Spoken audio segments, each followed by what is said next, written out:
여러분 반갑습니다. 남법인 중국 경영연구소 소장을 맡고 있는 박승찬입니다. 오늘도 변함없이 비즈니스 대담 준비되어 있습니다. 오늘은 다른 업종을 또 우리가 이야기해보고자 정말 저 개인적으로도 한번 꼭 뵙고 많은 이야기를 듣고 싶었던 분을 모셨습니다. 오늘은 중국 외식업, 요식업 이야기를 좀 해보고자 합니다. 여러분도 아시다시피 우리나라에 좀 한다는 외식업, 요식업 브랜드들이 중국에 많이 나갔습니다. 근데 잘 됐다는 소리를 좀 듣다가도 실패했다. 신문 매체에서는 조금 싸다 때문에 안 됐다.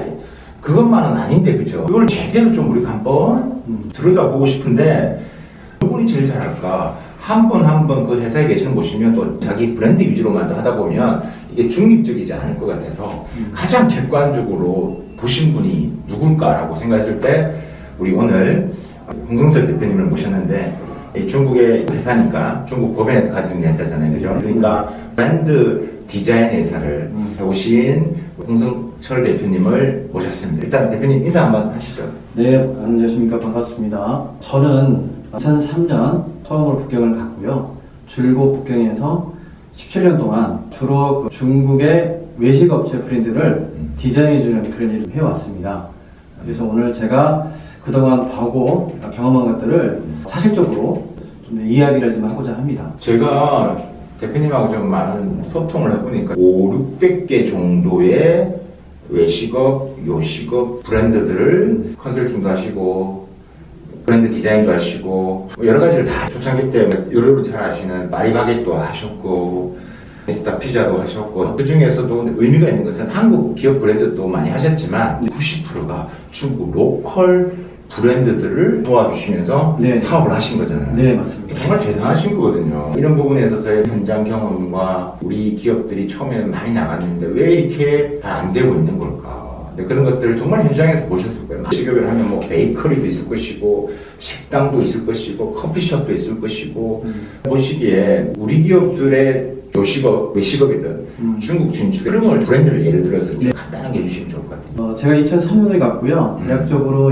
2005년 6년부터 파리바게뜨, 미스터 피자, 놀부, 본주, 롯데리아 등등등 큰 그 한국의 외식 기업들이 중국의 붐을 타고 많이 진출했죠. 2008년도 올림픽 그 기점으로 해서 많이 좀 줄었지만 지나고 보니까 상당히 많은 브랜드들이 실패를 하는 것을 현장에 직접 봐왔어요. 시간을 되돌려서 지금 보면 왜 한국 기업들이 특히 그 한국에 본사가 있는 큰 기업들이 와서 중국에 대해서 많은 고배를 마시고 그렇지. 실패를 하고 갔을까라는 부분들을 뒤돌아보는데 공통점이 좀 있는 것이 첫 번째는 의사결정을 가지고 있는 최고 경영자의 중국을 바라보는 시각, 직접 알려고 하지 않고 모셔가지고 보려고 안 하시고 또 은근히 우리 정서에는 중국을 어깨 밑으로 보는 시간이 있어요. 최고 경영자의 중국을 바라보는 마인드를 정말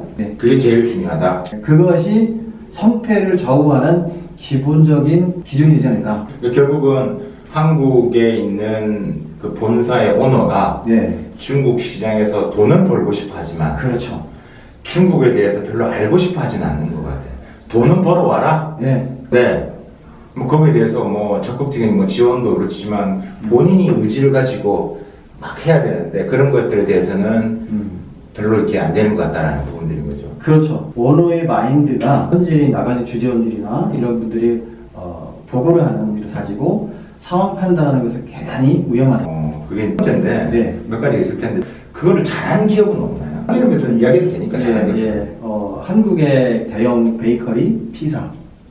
피사. 지금은 중국에서는 스타벅스의 브랜드의 가치 비슷한 정도로 올라갔던 대표적인 사례라고 제가 객관적으로 북경에서 법인 설립부터 해서 그리고 봐왔던 브랜드고 그게 경쟁사인 모사의 실패 사례는 무엇인가라는 부분도 좀 더 가까이 제가 거래를 하거나 협력하거나 보면서 제가 기회가 되면 따로 말씀드릴 수 있을 것 같고요.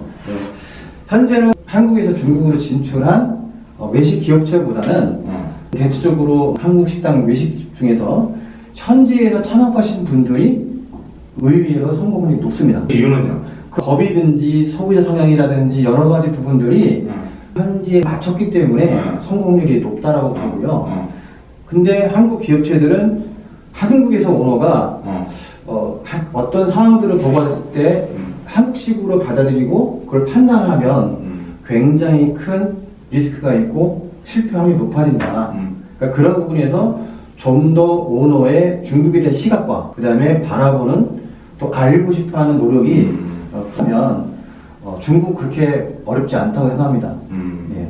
제가 예전에 논문을 쓴 게 있는데요. 네. 어떤 논문이냐면 제가 이제 한국 그러니까 우리 파리바게뜨랑 뚜레쥬르랑 직접 부킹한 소비자 조사를 해봤어요. 뭘 해봤냐면 그 브랜드 네이밍에 대해서. 네. 그러니까 파리 베이티엔, 파리바게뜨를 중국어로 파리 베이티엔이라고 하거든요. 그다음에 네. 뚜레쥬를 뚜얼러 즈르 이렇게 하는데 네. 파리바게뜨는 파리, 프랑스 파리고 베이티엔은 바게뜨고 뚜레쥬르는 많은 사람들이 뚜레쥬르를 다 잘 만들었다고 이야기를 했었어요. 그러니까 뚜레쥬르가 즐거움이 뚜얼러 즈르 즐거움이 있는 날 있는 거잖아요. 들어도 뚜레쥬르 같고 네. 뜻도 있는. 그러니까 우리가 보통 브랜드 네임 지을 때 중국어 할 때 네. 들어도 그 브랜드 이름 갖고 뜻도 좋은 건 다 잘 된다 하는데 실질적으로 그럴까? 내가 조사를 해봤는데 결과가 완전 달랐어요. 네. 파리바게뜨가 훨씬 더 발음하기 좋다는 얘기가 나왔거든요. 자, 브랜드 네이밍만 봤을 때. 네. 그러니까 이제 뚜얼러 즈르는 우리가 중국어 할 때 권설음이라고 했잖아요. 이게 잘 힘들다라는 거. 그래서 이제 파리바게뜨를 훨씬 더 높게 네. 평가를 하더라고요. 그런 부분에 있어서 네. 중국 시장에서는 그런 브랜드 네이밍도 매우 중요하다는 얘기를 좀 말씀을 네, 드리고 맞습니다. 또 하나 결국 본사가 오너의 마인드가 중요하다라는 네. 것을 하셨던 것 같고